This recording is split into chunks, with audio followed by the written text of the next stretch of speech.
Hey everyone, Urban Fish Keeper here. I hope you've all had a good week and having a good weekend.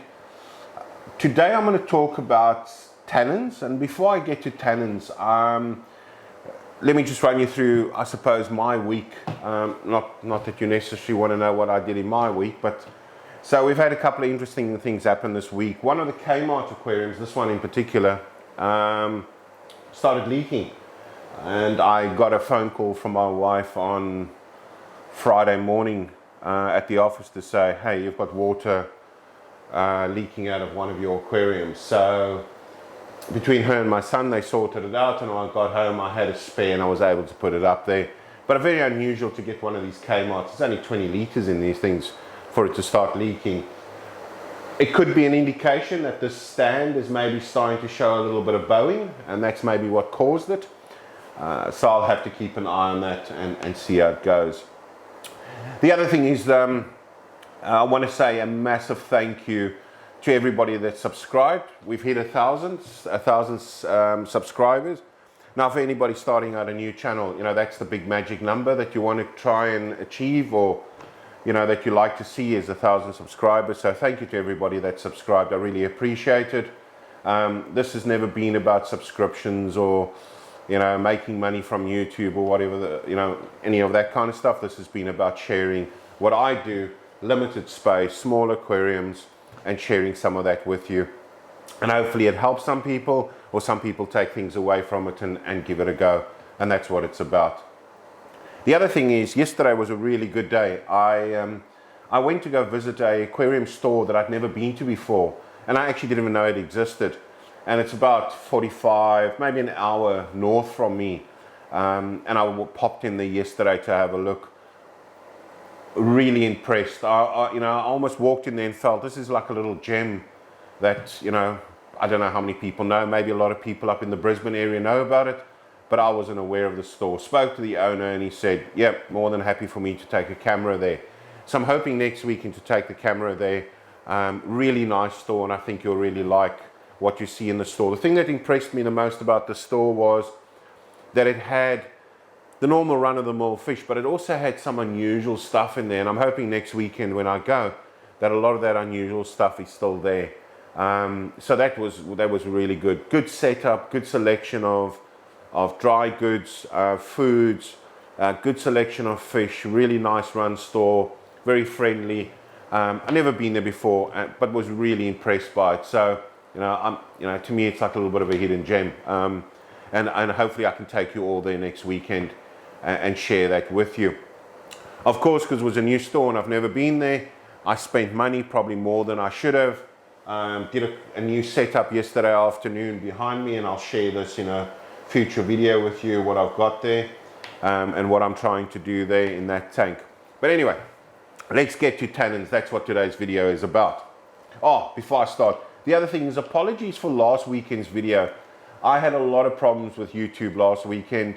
Uploaded the video and it just kept on processing for HD, and it stayed at 360 for probably 3 days. I contacted YouTube support. It took about 2 days to get it sorted out, but eventually got it sorted out. So my apologies for that. That wasn't on my side. I was waiting for the processing to happen. All right, so tannins. Cheers. Reminds me of my childhood. We use tannins for quite a few things. Mostly to get a color in an aquarium for particular types of fish. Now, a lot of people use botanicals, and the botanical that I use quite a lot is the Indian almond leaves. And especially for the bedders or any one of the other dwarfs and so forth, I put Indian almond in. Now, there's a variety of botanicals that you can buy and you can put in. And some people like to use botanicals for the look that it creates in the aquarium. So the leaves, the almond leaves at the bottom, and all the other little bits that you can buy that layer along the bottom and make it look very natural. And especially in a show tank, that looks really good. But then there's the other side of it, where people like to use tannins or use botanicals to get a color in the water, which is that like brownish type of tea color.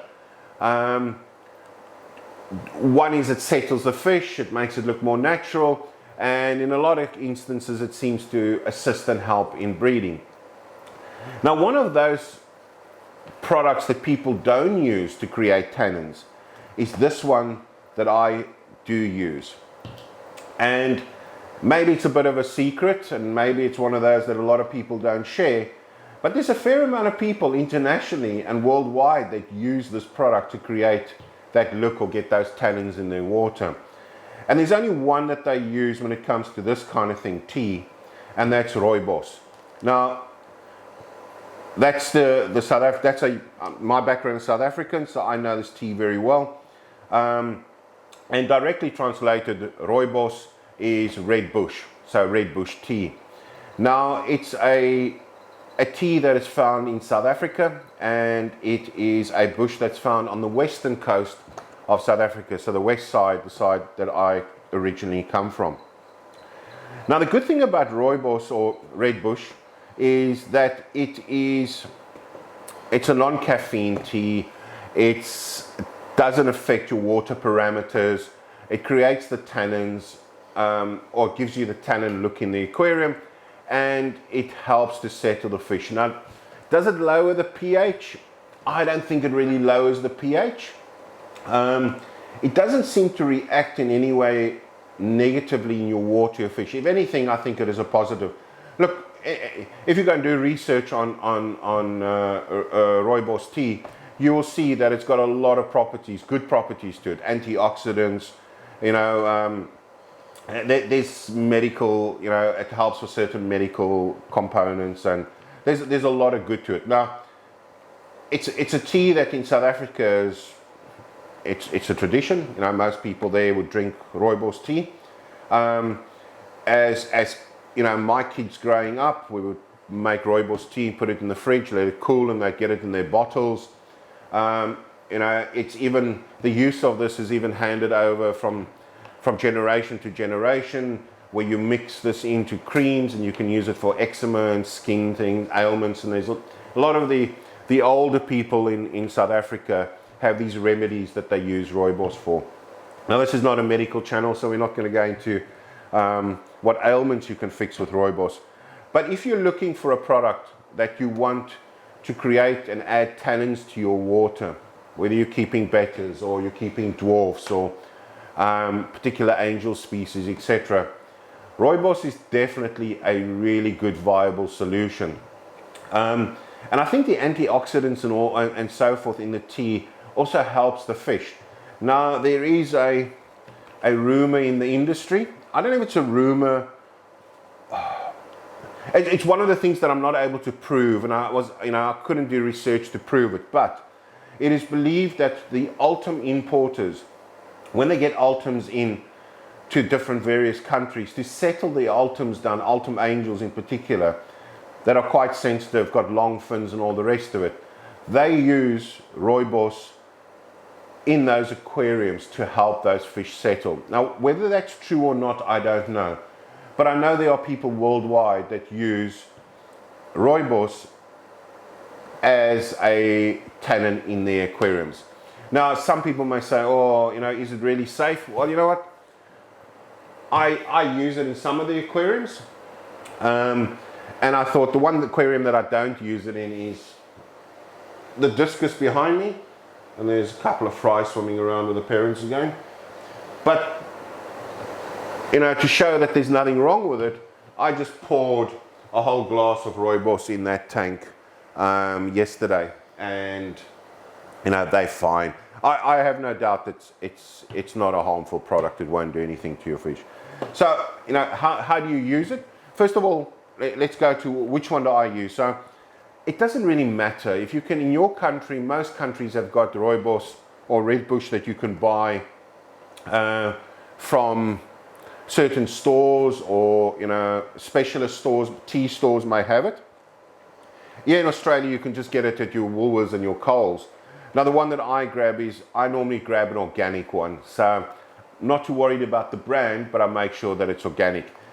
This is the one that I've bought recently that I use.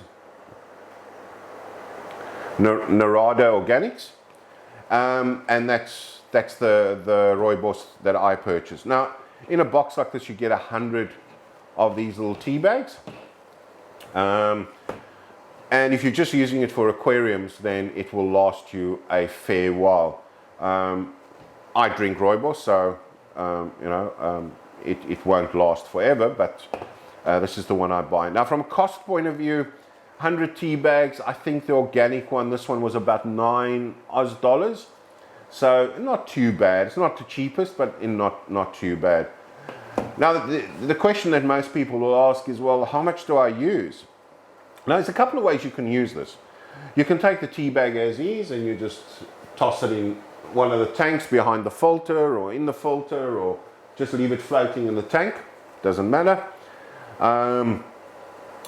The other way is to put it in a container, pour some warmish water over, and then let it seep. Now, this one, I was pressing it with my fingers, so I've pressed some of the fine tea particles through. But you can do that, and then you can pour that into the aquarium. Now, the view on using rooibos, if you use it in aquariums, is that the ratio is normally around about 1 tea bag for 30 to 40 liters. My view on it is normally 1 tea bag for about 20 liters of water.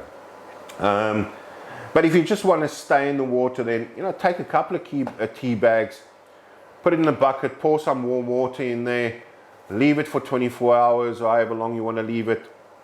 Let all the tea come out, or the tannin come out in the water, and then start adding it into your aquarium until you get the desired color that you want. Look, can you over tannin the water using rooibos tea? I don't know. I wouldn't think so. But I think there's probably a point where it becomes more tea than what it is tea tannin in water.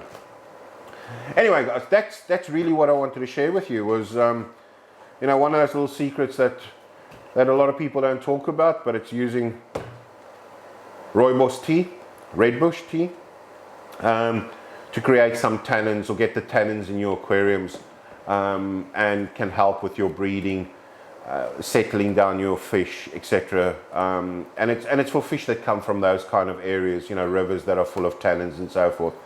So a lot of the South American stuff would appreciate it. Of course, then your betters, your wild betters in particular, would really appreciate it as well. And you know what, if you don't want to use it as a tannin, have a cup of tea. It's a really good tea. A lot of people, I don't know if it's an acquired taste, but some people like it, some people don't like it because they're not used to it. I guess it's part of my upbringing, so rooibos is a tea I enjoy, and it's a healthy tea as well. All right, it's not about the tea, it's about the tannins. Anyway, guys, thank you very much for watching. I really do appreciate it. Have a awesome weekend further.